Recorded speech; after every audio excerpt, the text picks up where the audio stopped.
After enumerating life, liberty, and property as God-given rights, Jefferson describes how men live peaceably with one another. The next sentence in the Declaration reads, that to secure these rights, which rights? Life, liberty, and property. That to secure these rights, governments are instituted among men. The very purpose of government is to protect each individual as they use their life and liberty to pursue their own happiness, i.e., using their private property.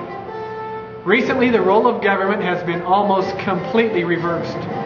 Instead of protecting individuals, it reaches into the lives of one citizen, confiscating part of their life to redirect it toward another.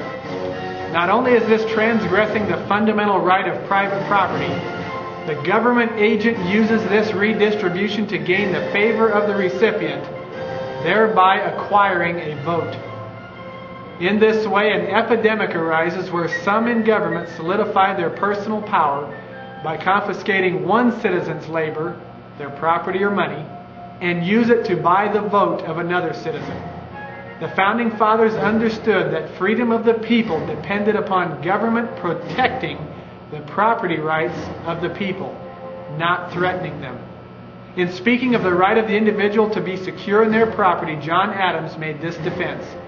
The moment the idea is admitted into society that property is not as sacred as the law of God, and that there is not a force and law of justice to protect it, anarchy and tyranny commence.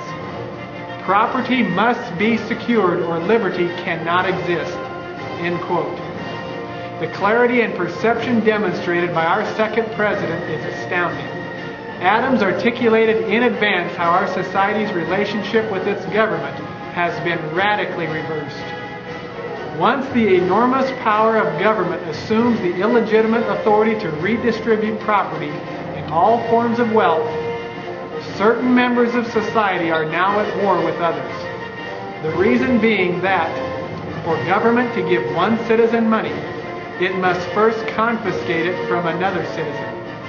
In essence, the government is performing an act for which a private citizen would be correctly arrested for theft. People make up government, and when people begin to use the comprehensive power of the law to confiscate the property of others, they are assuming a position of tyranny. The Revolution of 1776 was fought over this type of tyranny.